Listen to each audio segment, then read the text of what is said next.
Здравейте, уважаеми зрители на телевизия Видин. В навечерието на Христовото възкресение вие сте с поредното издание на предаването Пресечна точка, в което по традиция вече ни гостува негово високо преосвещенство видински митрополит Данаил. Добре дошли. Добре заварили. Благодаря за това, че се отзовахте на поканата ни за пореден път. Ще повторя. Многоуважавания ни гост е роден през 1972 година в Смолян, където завършва средното си образование. През 1996 година записва английска филология в Софийския университет Свети Климент Охридски, а през следващата година се пресочва в Богословския факултет при същия университет. През 1997 година е приет като послушник в Хаджидимовския манастир Свети Великомъченик Георги. През 1999 година е постриган в монашество. На следващия ден е ръкоположен и за иеродиакон. През 2002 година завършва Богословския факултет при Софийския университет.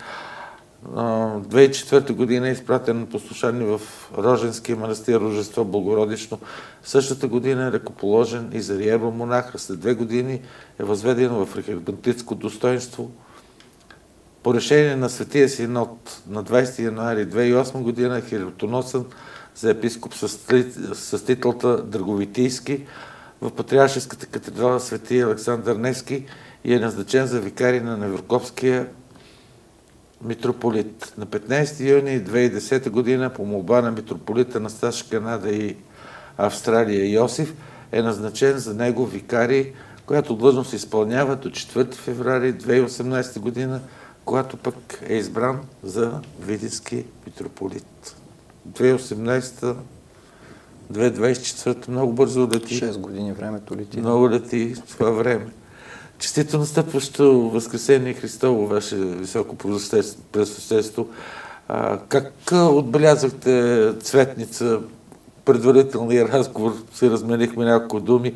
Имаше ли в храмовете богомолци, както и по времето на богослуженията от началото на Страстната седмица до днес Велики четвъртък? Традиционно на тези празници около Великден, особено Цветница, днешния ден, особено сега сутринта Маслосвета, който отслужихме току-що до вечера, последването на 12-те Евангелия. Утре сутринта вечерни се скара на плъчницата, вечерта Опело Христово и вече, разбира се, в събота вечерта срещу неделя Пасха. Традиционно се събират православните християни в храмовете и на тези празници до сега, които минаха, имаше хора. Днес даже така в храма имаше доста хора на Маслосвета. Днес е работен ден по принцип, но все пак имаше хора, слава Богу. И добре е да се така приобщаваме. Това е важно. Това е важно. Тези дни, които Господ е посветил изцяло за нас.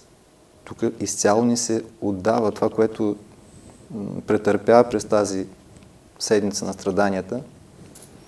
Той себе си е посветил на нас. Ние много ли да посветим няколко часа на молитва? Да отидем в църква. Там ни е призвал.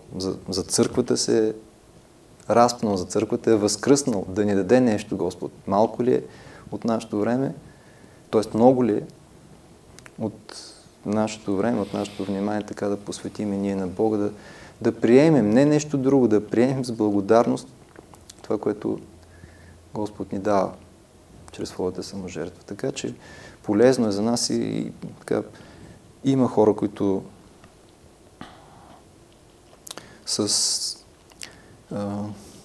знаят защо идват в храмовете, стоят, молят се. Особено сега края на поста е сега време за така бъде разлика. Не знам дали е коректно разделението между вярващи и религиозни.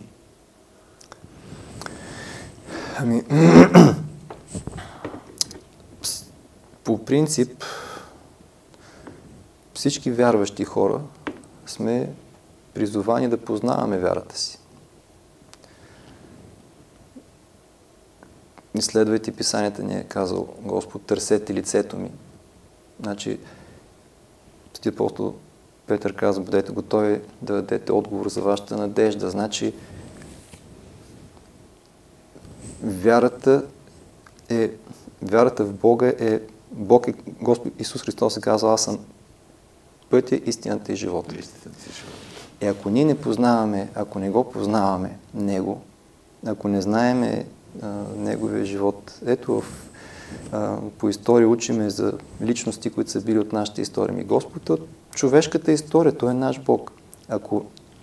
Ако всичко друго се стремим да знаем, да познаваме колко повече, трябва да познаваме Бога. И Той е така, със всяка една човешка дейност е човек, когато прави нещо, което не знае какво прави, той прави често се случва да прави греши. Нали? И когато не познаваме вярата си, живеем с много предубеждения. Живеем с много неща, които мислим.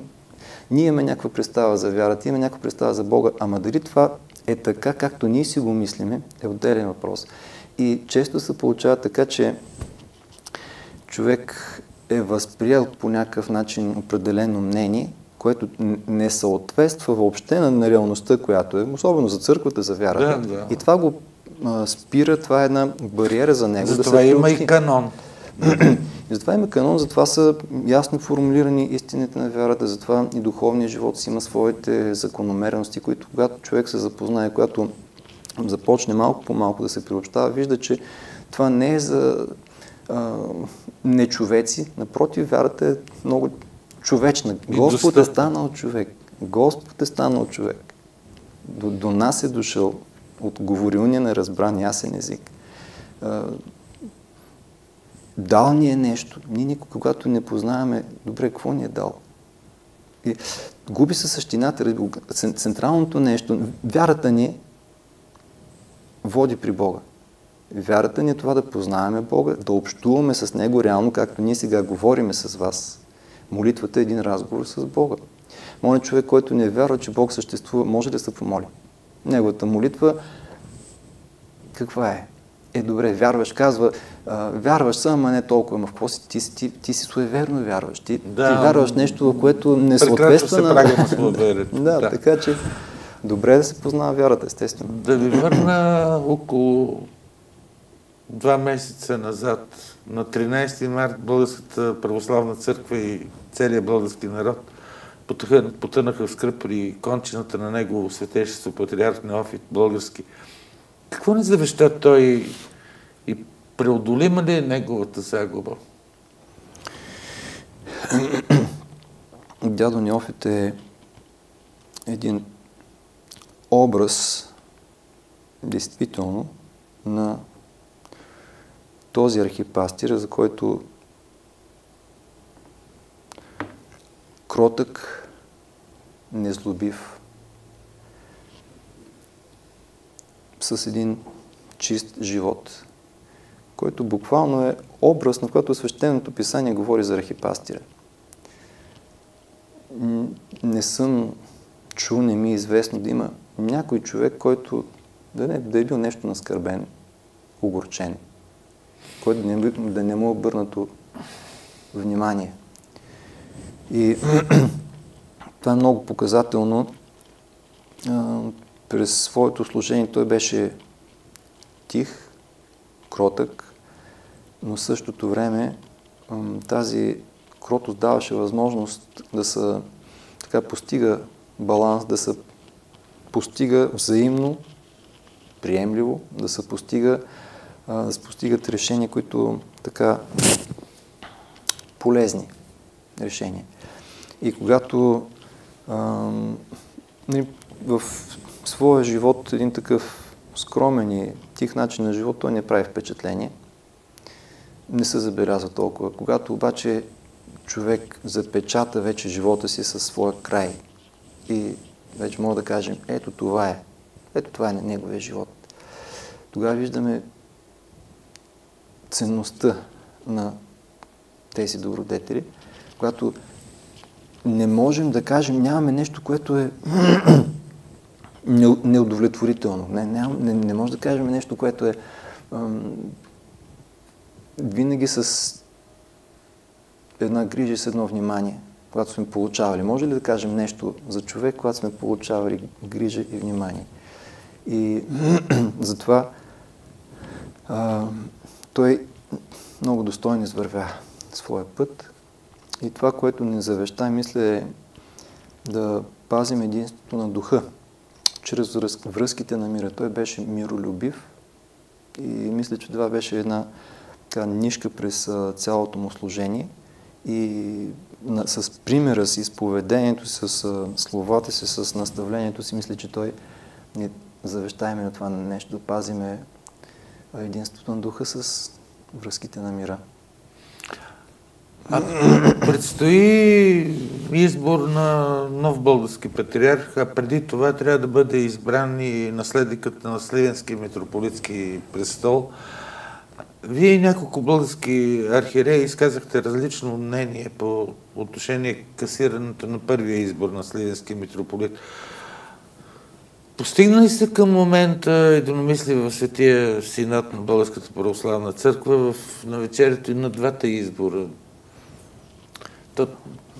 За патриарх избора предстои юни месец, нали така? Да, 30 юни. Има конкретни решения на Светия Синод във връзка с избора за Сливенски митрополит. Да, ние първоначално, когато бяха касирани изборите, двама от митрополитите изразихме несъгласие и заявихме защо особено мнение. Ние сме обяснили и до сега съм убеден, че нямаше основание за касиране на изборите. И това е ясно обяснено защо. Разбира се, Светия Синод е колективен орган и ние приемаме тези решения. Ние се съобразяваме с тях.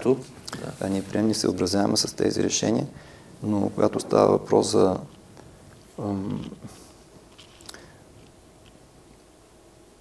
мнението по конкретни въпроси, конкретно в случая и в момента аз съм убеден, че нямаше причина за касирането на избора. И ето, най-напред Светия Синод е гласувал за хиротония на даден епископ. Значи, счел е конкретният човек за достоен да приеме този велик дар. И двамата архиереи, полският епископ Пиротей и константински епископ Михаил, които после отпаднаха от листата. Познавам и двамата и така в служението им са се отнасяли изключително почтително към свои епархийски архиереи. Извършвали се служението, което им е възлагано компетентно, добросъвестно. Не са показали с нещо, което да се накърнява и църковното учение, и нравствеността. И тогава на базата на какви критерии? На базата на какви критерии? Значи едно такова мнение е сказано, че едва ли не, видите ли, няма ли качествата? Няма ли качествата? Според кого обаче? Защото ако се гледа служението на базата на служението до този момент. Ако се гледа служението, нека да са така, че но Бог да помага в листата си, която е определена, има така достойни архиереи, които могат да поемат. И дай Бог така Господ да омъдри епархийските избиратели. Действително така да се предпазят от чужди влияния, да се предпазят от пристрастие, да мислят това, което е полезното. Има такива архиереи, които така достойно могат да поемат. да продължат делото на блажено починалия сливенски митрополит Йоанники. И така, да се молим за това да се избере достоен архиерей. А при избора на нов български патриарх вече това е в рамките на Светия Синод. Патриаршески избирателен събор. Патриаршески избирателен събор. Предстоят в Кога ще бъде обявена късата листа? Листата е една седмица преди самия избор. На заседание Светия Синод се излъчват тримата кандидати, които са избираеми. Да ви попитам нещо, което приятно ме изненада, когато го научих. Със заповед на министъра на образованието в края на март в регистъра на институциите в системата на предучилищното и училищното образование беше вписано първото видинско частно начално училище Митрополит Неофит Видински, което е съвместна инициатива. Прочетах, информирах се от сайта на Видинската света митрополия. Съвместна инициатива на Видинската света митрополия и фондация частно начално училище Митрополит Неофит Видински. Разкажете повече за това. Как се достигна до такова решение? За самата фондация? Да. Самата фондация, учредители на фондацията сме няколко човека. Аз като видински митрополит, един от епархийските съветници, господин Симо Симеонов, той е родом от Видин, познат от 90-те години, известен адвокат в града, в момента бизнесмен, предприемач. И третият член на фондацията, това е госпожа Стефка Спиридонова, която е юрист на Светия Синод и която има съществено участие при учредяването на училище Свети Седмочисленици в град Ловеч, което е пак под егидата на Ловечка митрополия. И нашето училище следва тази традиция.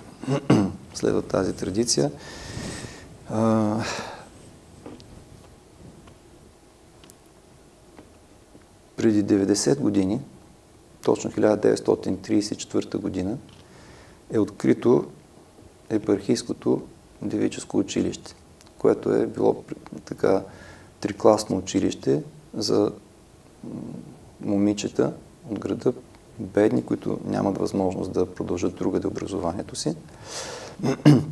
След прогимназиално образование, трикласно училище, където наред с образованието са получавали професии шивачество, бродерия и наред и с това също така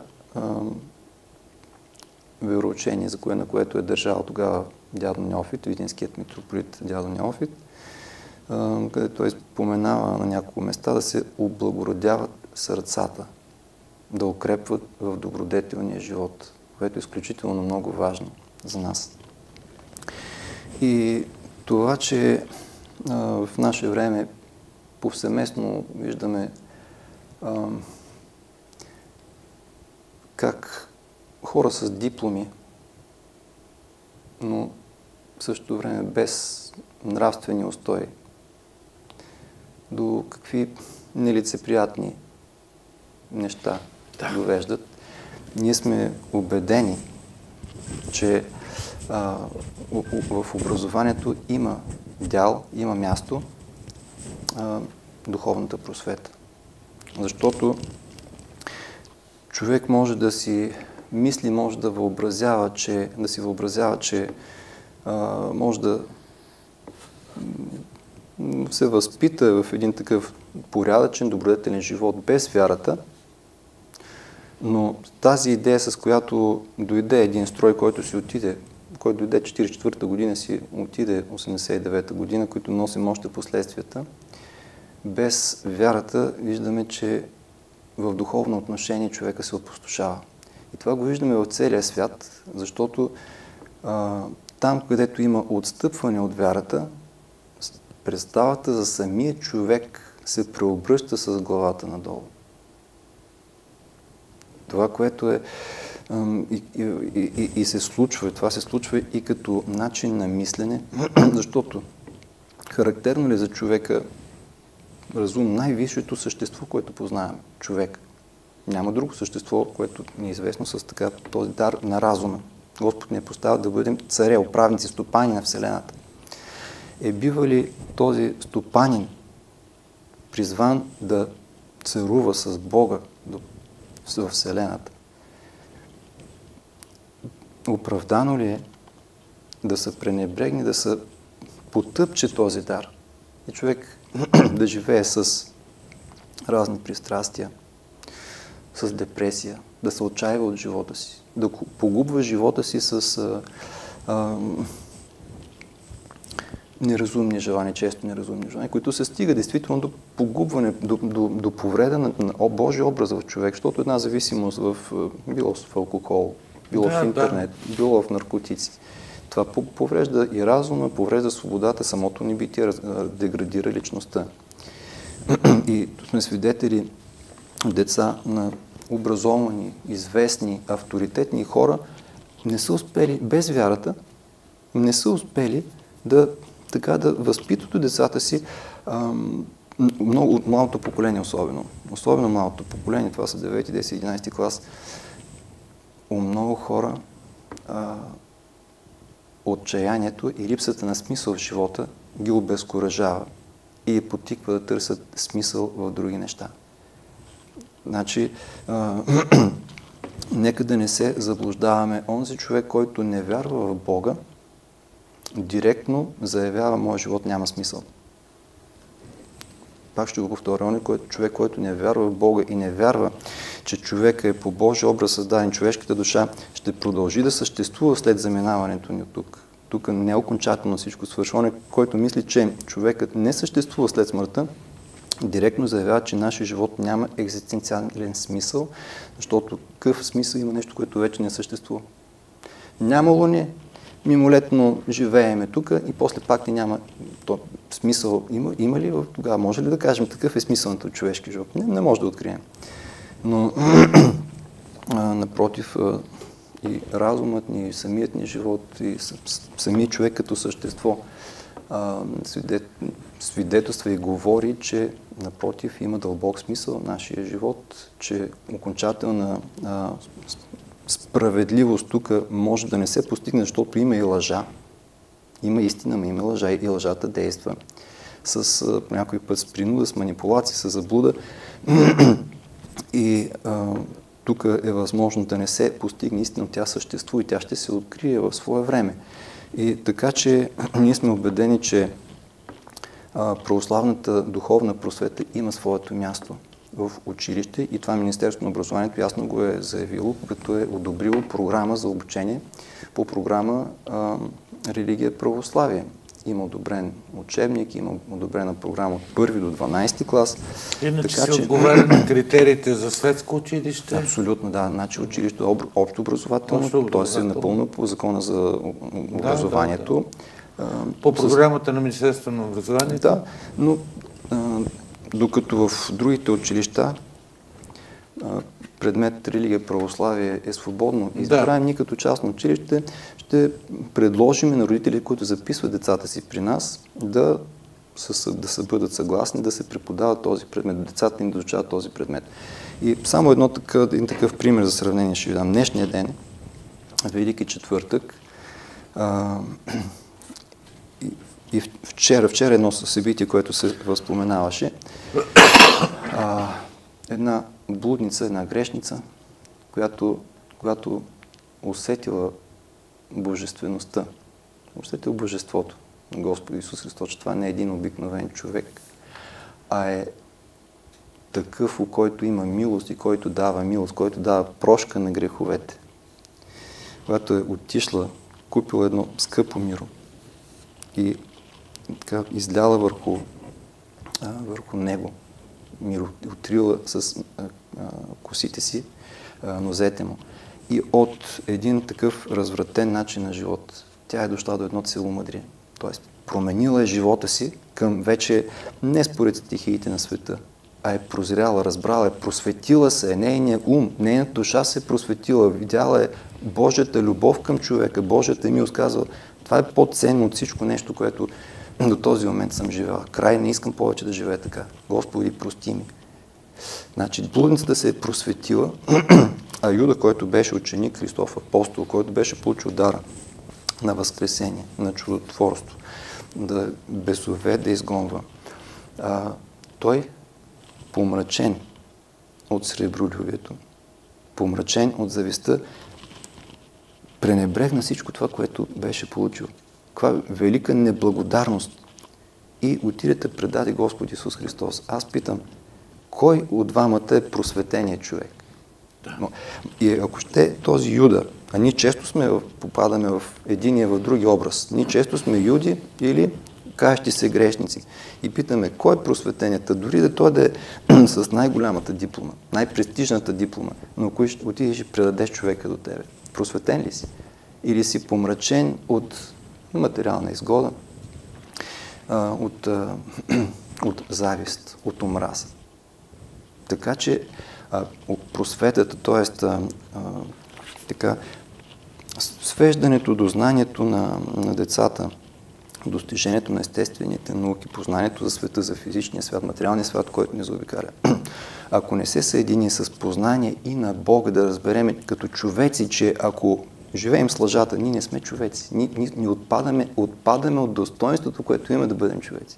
Ако живеем с разврат, ако живеем по стихиите на света, ние повреждаме себе си като човеци. Отпадаме от това достоинство, което Господ ни е дал. Ставаме, така да кажа, повредени човеци. Може ли един човек, който лъже, кой го взема на сериозно? В човешкото общество този човек значи ли нещо? Когато все си мисли, че ще изтарика, ти все ще направи за себе си нещо, тук ще излъжи, там ще излъжи, пък ако щеш 100 дипломи да имаш, ти не си, какво представляваш?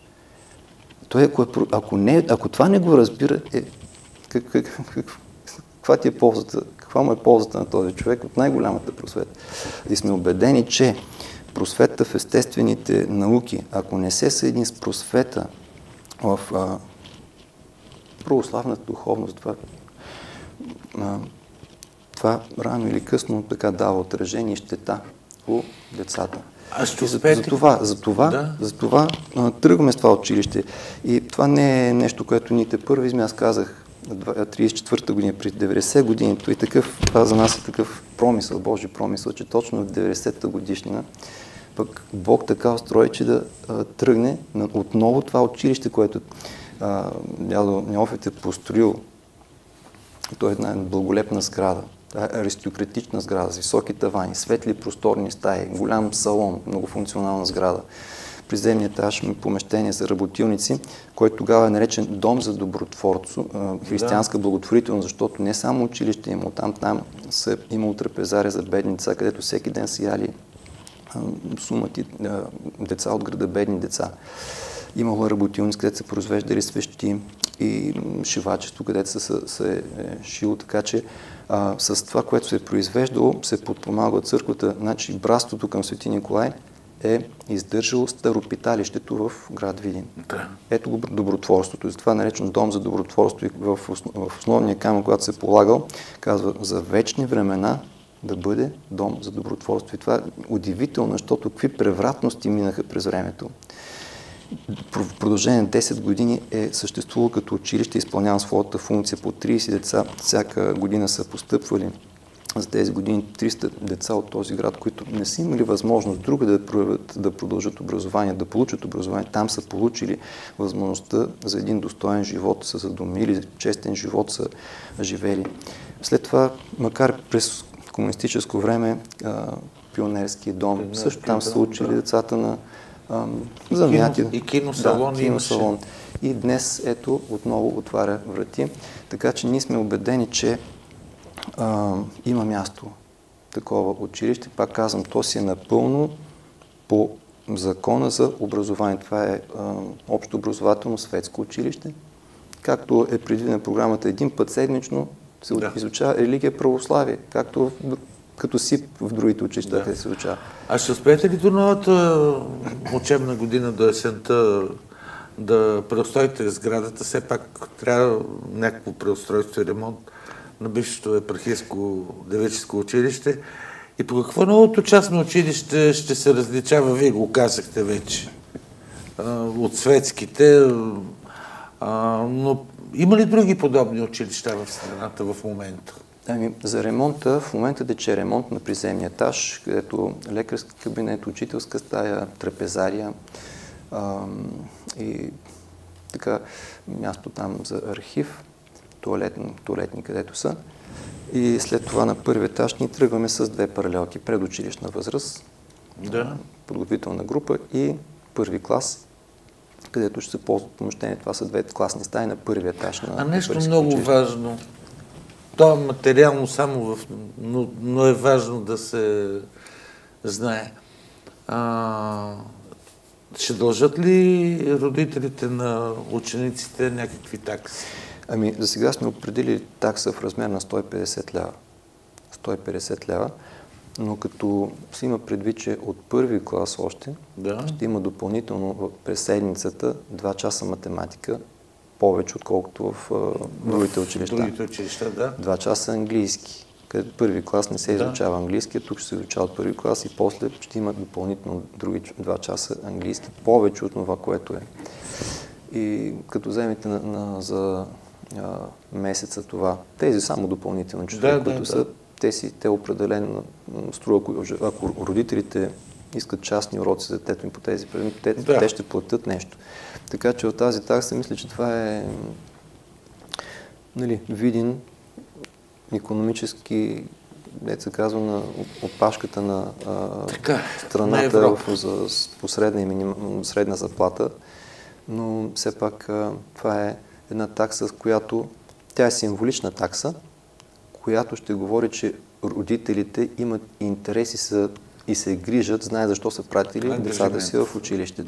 Това е важно, защото има много случаи, когато родителите са навън, където децата се възпитават от баба и дядо, никой не се интересува какво става с тях и това създава трудности на самото дете, създава трудности в клас, защото когато никой не се интересува, когато човек се подаде, защото грехът действа в човека, тук ще прояви леност, тук ще прояви безразличие, тук ще постои, тук така и после в един момент, когато трябва да се потруди, това става труден момент и едно такова отношение дърпа целия клас назад. Така че това е един стимул най-напред и за родителите, че ще проявяват, имат желание и знаят защо дават тези средства за обучението на техните деца. Има такова училище друго.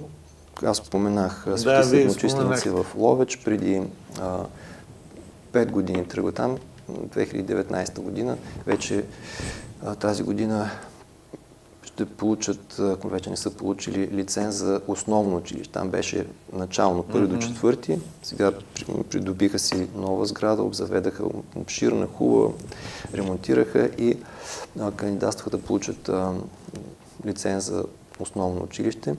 Вече там училището има авторитет в града. В началото се срещали много трудно. Всеко начало е попското училище, така непознато какво ще правят с нашите деца, но когато преподавателите са професионалисти, доказани професионалисти, когато има тези допълнителни неща и се види, че когато се приобщават, научават за вяра, защото човек не може да направи някой друг човек вярващ. Може да го запознае с истините на вярата. Колко вече това е интимна, вътрешна, лична връзка между човека и Бога. Дали ще приеме, няма ли да приеме. Тук никой навънка не може да се намеси. Никой не може да се намеси. Не може да принесем да чуят децата, да са информирани. Защото впечатлението за общообразователните училища, особено там, където личният фактор на директора и учителите с някакво предубеждение към вярата, децата остават неинформирани. Те не знаят, че има тази възможност и не знаят какво може да им даде тази възможност. И така, мислим, че има утвърдена традиция следваме този път, който при хора, в Ловеч специално това, което имаме преките впечатления, наблюдения от училището там. Вече на четвъртата година, още рано през пролета, преди да започнали да се записват децата за първи клас, вече са запълнени местата. Учители, които имат желание да работят там, защото колективът е сплотен, по-лесно се работи, при нас ще бъдат 15 деца, по-лесно се работи с 15 деца в паралелка, отколкото с 23, 26, 27 деца в паралелка. Да, колкото е норматива, да. И спокойствието днешно време, т.е. работата в една мирна, спокойна атмосфера, където има начин да се изглаждат недоразумения, когато възникнат. И човек чувства и удовлетворение, когато е мирна душата, когато не е напрегнат човек, лесно се работи и това е резултат от... Вече го има този резултат при тях. Аз съм убеден, че ние също ще се стараем това да се случва в нашето училище. Основно заради това създаваме училище, да се даде една среда на децата, където се цени личността на този човек. Много децата в семействата си не са вкусили, не знаят какво значи любовта. Много децата в семействата търпят безразличие, не им обръщат внимание. Това травмира детето. Това създава трайни, така, негативни неща, отражения в детето. При нас основното нещо, което целим, това дете да се обърне внимание, човек да почувства ценността на своята личност, защото Бог обича, Бог ни обича. И ние сме длъжни да се отнасяме с любов към всеки един човек. И когато това нещо го има, аз лично съм бил преподавател по английски език в детските градини. И съм забелязал, че когато детето усети вниманието, любовта, с която се отнасяш към него, той се отваря и това вече от тук нататък почва да се гради реално. И значи, много може да се говори за философията на образованието. Аз искам само това нещо да спомена. В общообразователните училища се засяга тази тема. Примерно, образователният процес, той не се състои само в придобиване на знания. Там децата имат взаимоотношения един с друг, учителите. При самото усвояване на знанието някои по-бързо усвояват и някои са склонни да се гордеят, да мислят, да очакват похвали от другите, така търсят първенство. И тогава, когато човек върви по този път, има такива от народното творчество приказки, които говорят, че гордостта не е полезна. Но няма как да кажем, няма и капацитета, няма и силата, възможността, средството да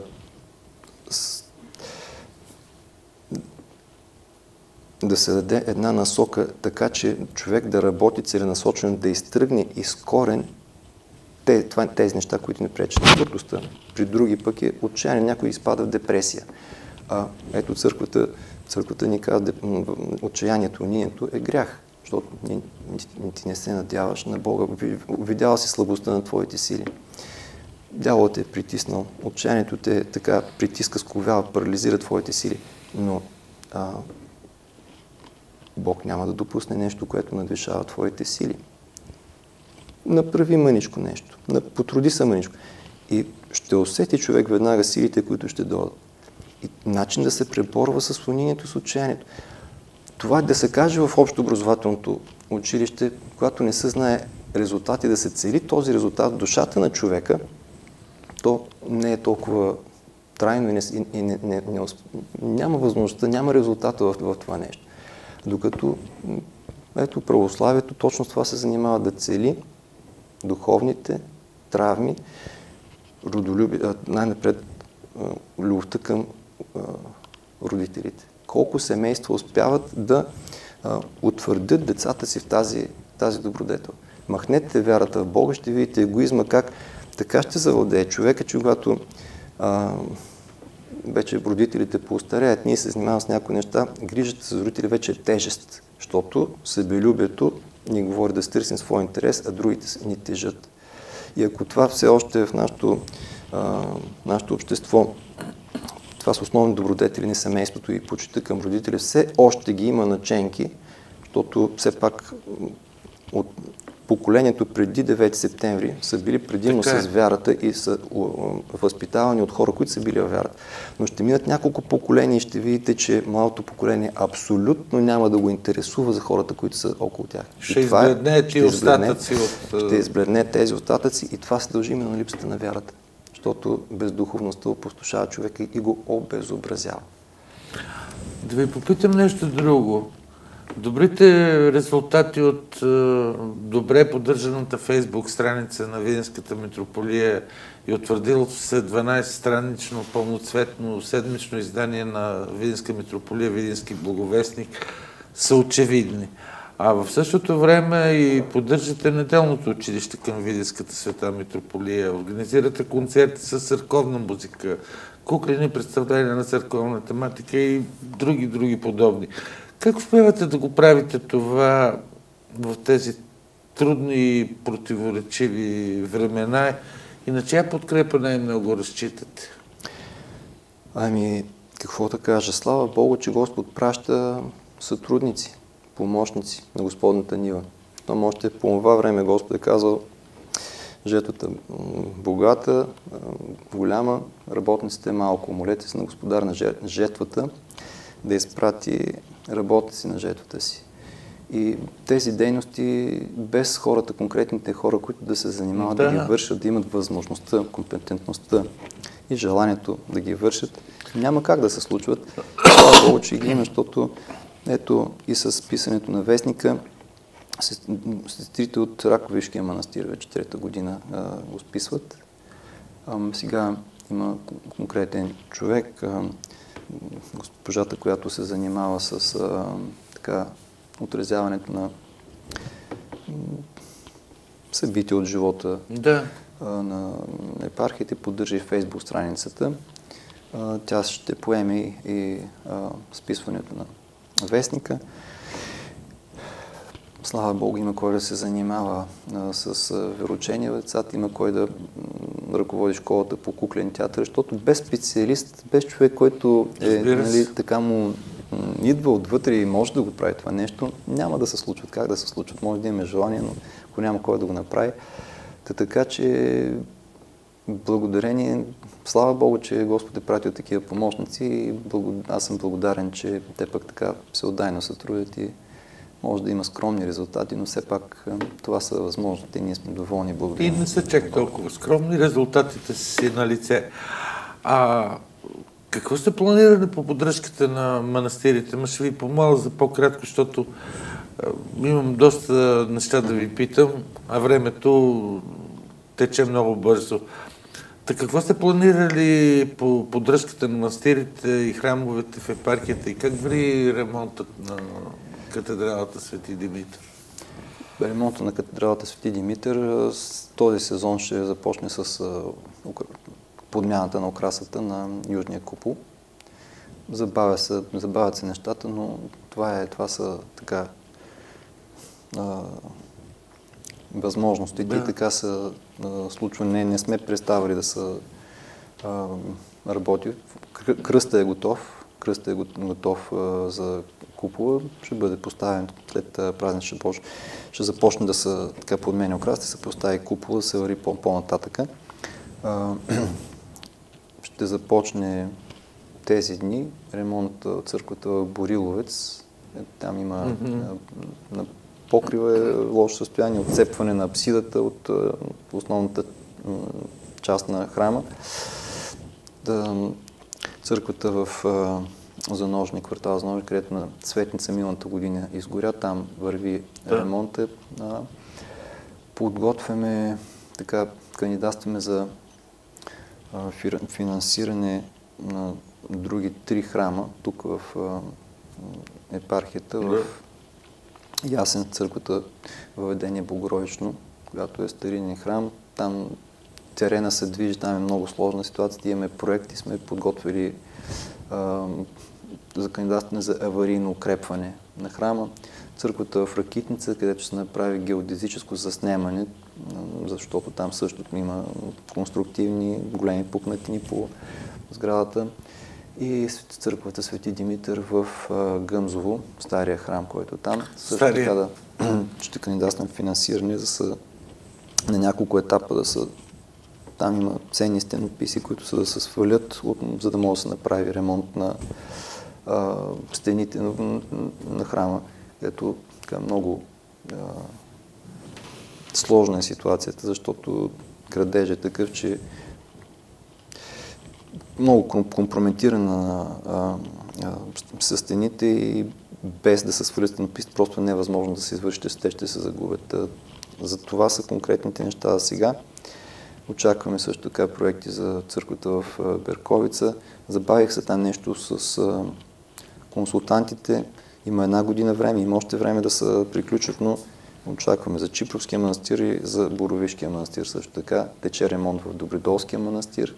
Доста неща се направиха. На централното крило се смени покрива. Намери ли се игумен за Добридолски? Има игумен. Архимандрит Аферкия. Да.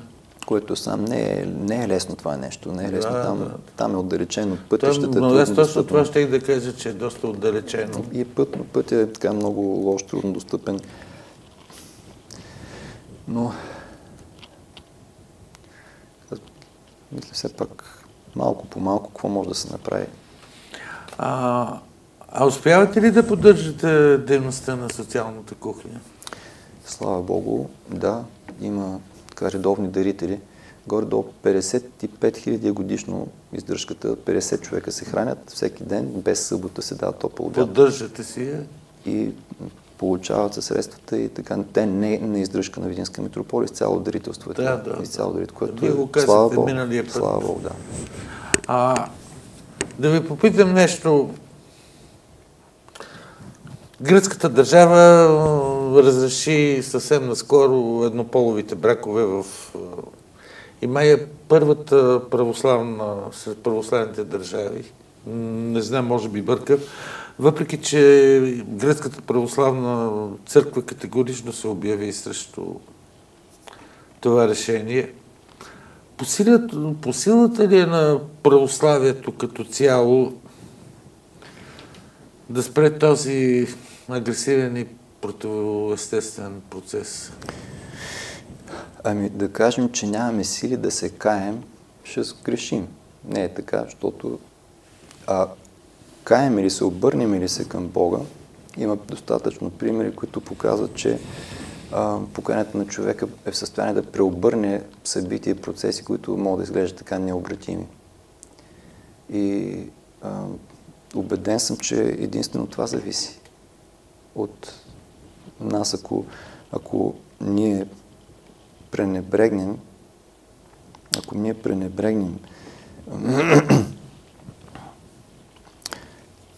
тези напред вярата си.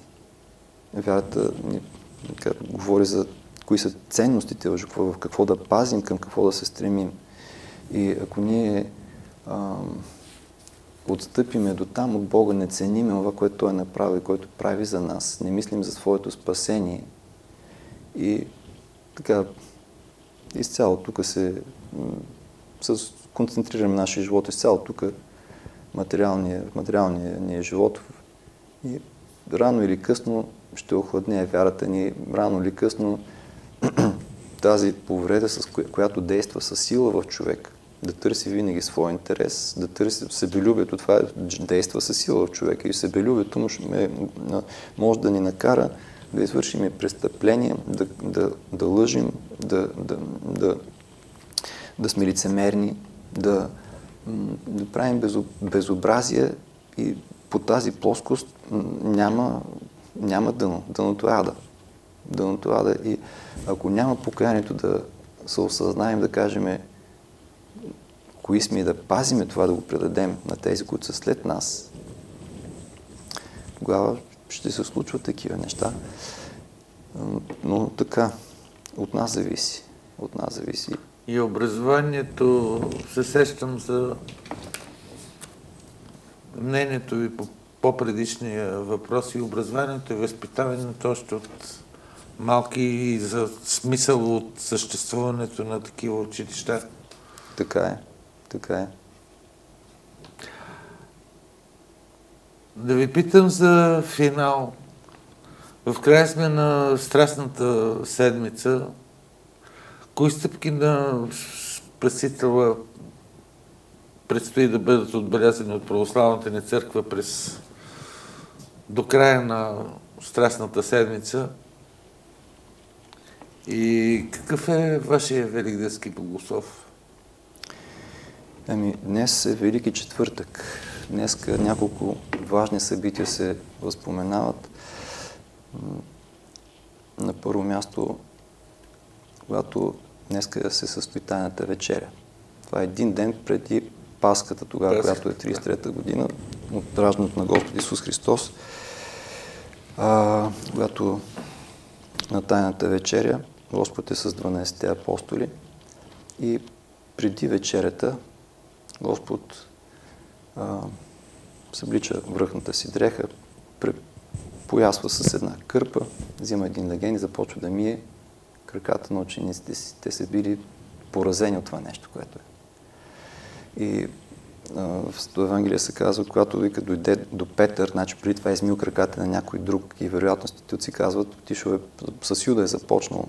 Той не е възразил, нищо не е казал, което казват като безчувствието му. И когато идва при апостол Петър, той казва: Господи, ти ли ще ми миеш краката? Няма да ми умиеш краката вовеки. Той ми казва: ако не ти измия краката, нямаш дял с мене. Той казва: Господи, не само краката, но ръцете и главата. И Господ ми казва: сега това, което правя, не може да го разберете, но после ще го разберете. И когато завършва, когато измива краката на всички, избърсва им краката, те са в потрес. Този човек, който със своят пример на живот стои невъобразимо високо милосърдието, което прави и което е правил за тях, които са видели, че пред тях това не е просто човек, това е Богочовек, Исус Христос, техния Господ. И взема и ми измива краката.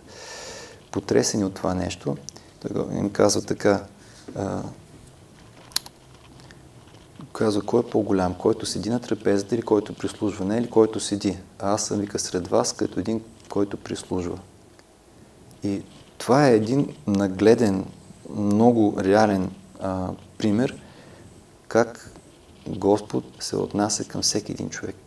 Към всеки един. Измива ни краката, защото с нашите грехове, с нашето неверие, с нашето лицемерие, с нашите злини, които ежедневно ги проявяваме, Той проявява търпение. Той е страдал за това. И през тази седмица всичко, което е претърпял, несправедлив съд, лицемерен съд, бичуване, подигравки, разпване на кръста. Един човек, който без да има никаква вина и доброволно, целенасочено, всеотдайно е страдал за всичко това нещо, за да ни възкреси. И ние, когато постъпваме като неразумни, като несмислени, както малко дете, което играе, влезе в локвата и цялото стане на нищо, и Божията милост това отново да ни приеме, да ни вдигне, е буквално едно измиване на краката ни. Такова дълготърпение и такова смирение, истинни изхождение проявява Господ към всеки един от нас. И този пример е един реален, нагледен пример как Той се отнася всеки един от нас. И това идва да ни покаже просто как ние трябва също да се смириме.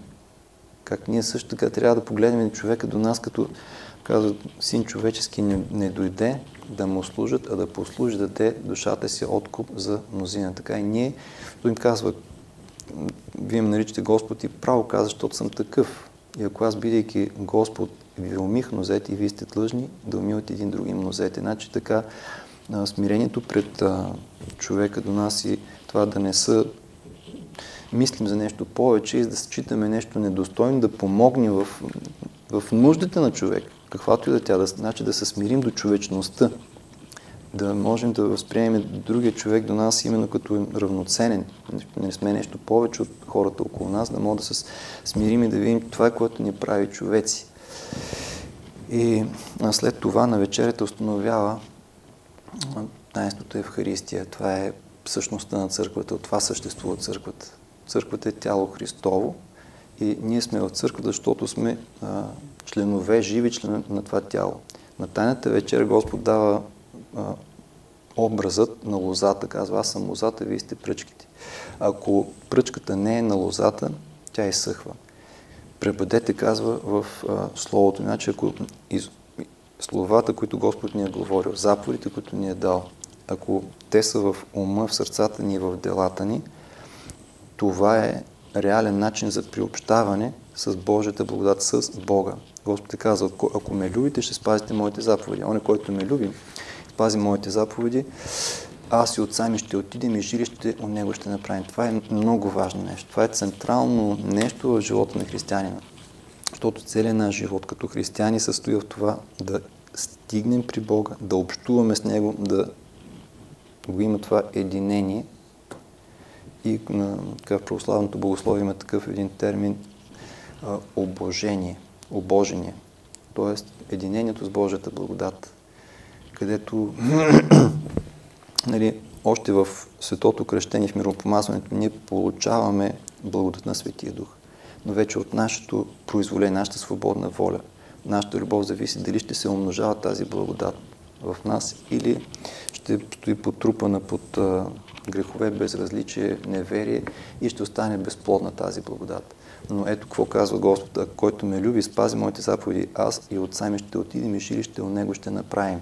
Тогава ще се изпълни сърцето ни с тази любов, която Бог е по природа. Тогава ще се изпълни сърцето ни с тази милосърдие, състрадателност, какъвто е Бог по природа.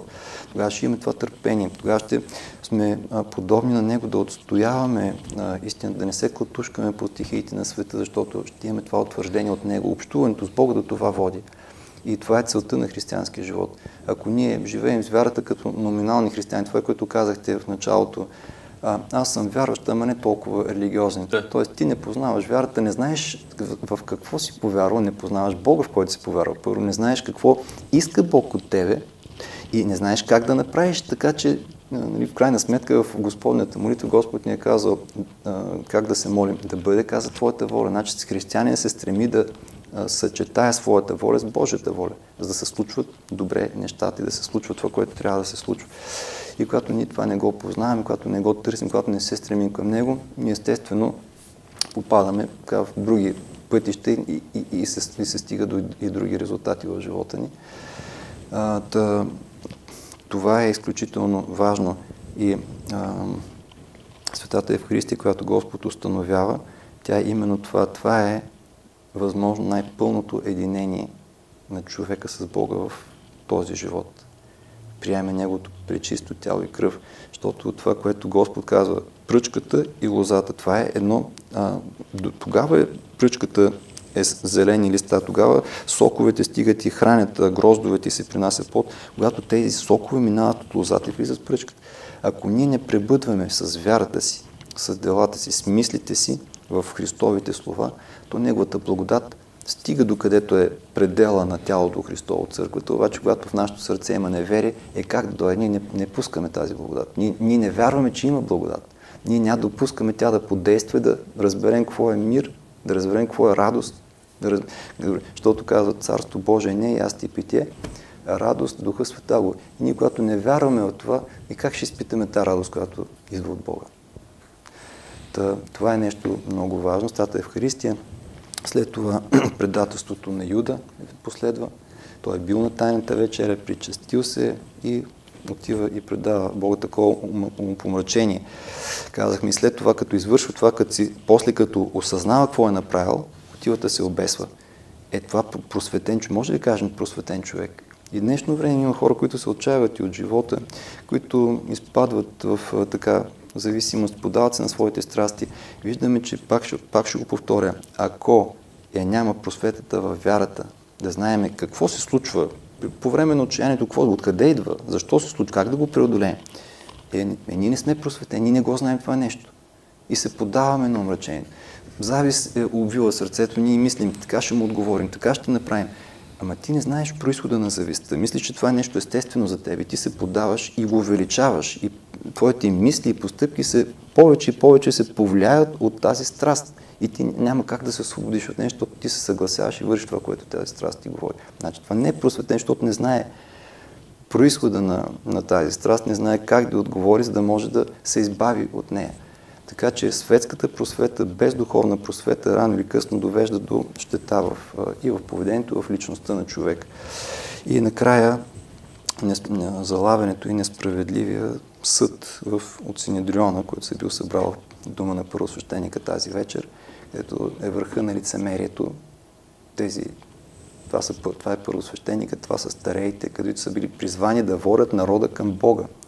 А когато Господ дойде при тях, водени от завистта си, защото бяха предварително взели решение, че този човек трябва да бъде убит. Казва, виждате ли, казва, нищо не помага, целият народ върви след него, римляните ще дойдат, ще ни разорят съвсем страната. Техни са съображения, по техни си сметки, техните си пристрастия не разбират, а те не са могли да отрекат това, което върши Господ. И до днес в Талмуда, в еврейската традиция, тези чудеса, които има за свидетелствани там, те не ги отричат тези чудеса, но така привързаността към материалното почита от човеците, властолюбието, сребролюбието, замъглява ума и човек дори вдига ръка срещу Бога. До там се стига. И това е, какво да кажа, човешкият съд над Бога. Това е нещо много страшно. И днеска, също като казвам, като роптаем, защо на мен това се случи? Тук какво ще се съобразявам? Никой, аз със себе ще се съобразявам. Ние изричаме съд над Бога. И докъде стигаме? Да им покаже някой човек, покажете ми един, който се е отстъпил от Бога и ми покажете края му, докъде е стигнал. Но не се вразумяваме така. А вашия великденски благослов?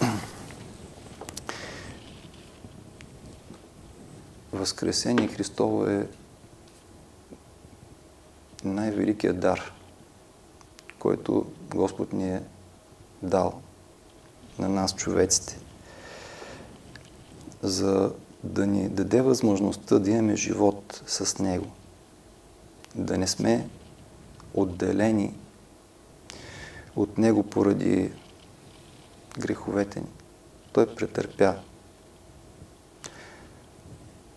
отхвърляне, предателство, бичуване, поругание, приковаване на кръста, където да свидетелства колко много ни обича, всеотдайно ни обича. И ни е призовал, дал ни е с широко отворени обятия, ни приема и ни зове: елате при мене, отрудени, обременени, и аз ще ви успокоя. Вземете моето иго и се поучете от мене, понеже съм кротък и смирен по сърце, ще намерите покой за душите си. Този покой, който всеки един човек се стреми. Това блаженство и радост, мир на духа и блаженство на духа всеки един човек се стреми. Но без нашата лична Голгота да устоим във вярата.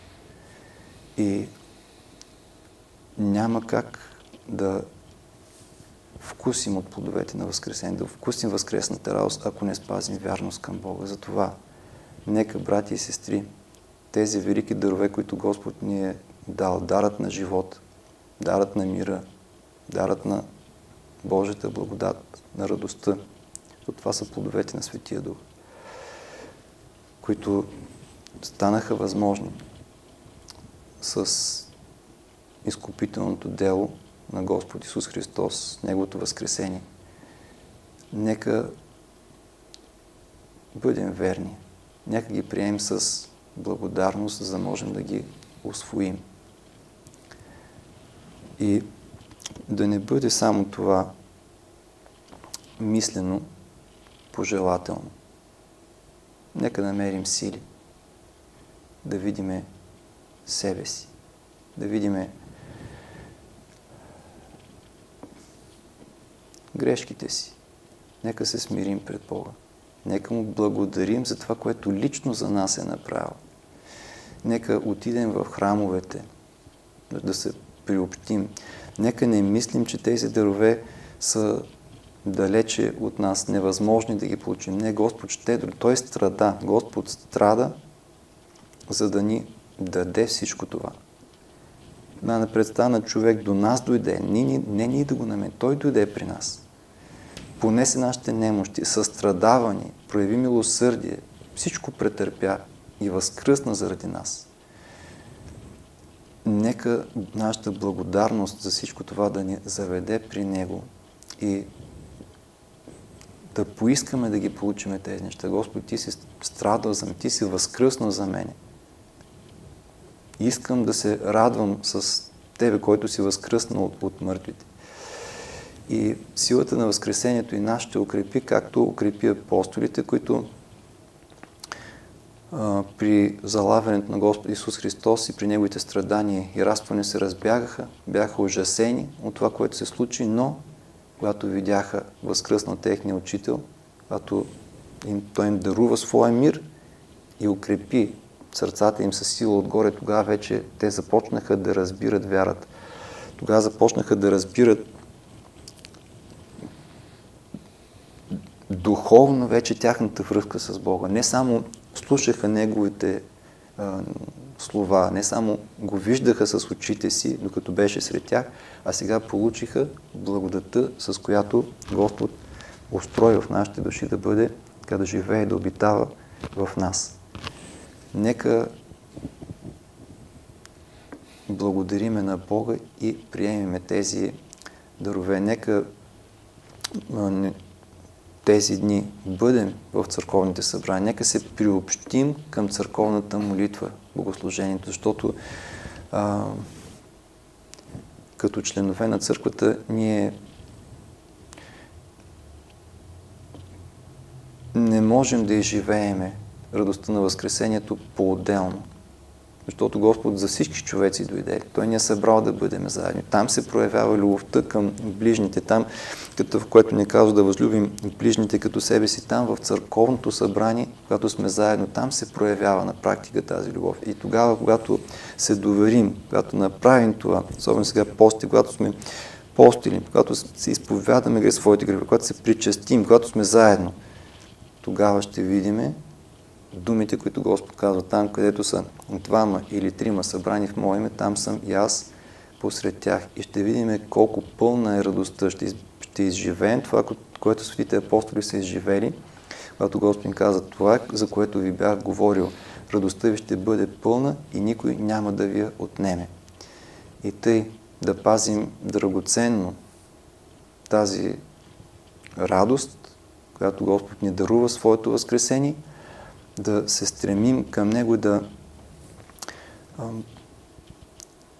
живее възкръсналият Господ Исус Христос в нашите сърца и души. Честит и благословен празник! Христос Воскресе! Много ви благодаря, воистина Воскресе! А на вас, уважаеми зрители, ще ви кажа, че бяхте с предпразничното предаване Пресечна точка, чието повторение можете да гледате утре от 12:30 часа и в неделя от 12:30 часа, а пълният видеозапис вече е качен на канала на Борислав Борисов в YouTube. В аванс ви честитя Възкресението Христово и пожелавам на вас и на вашите близки светли и благословени празници.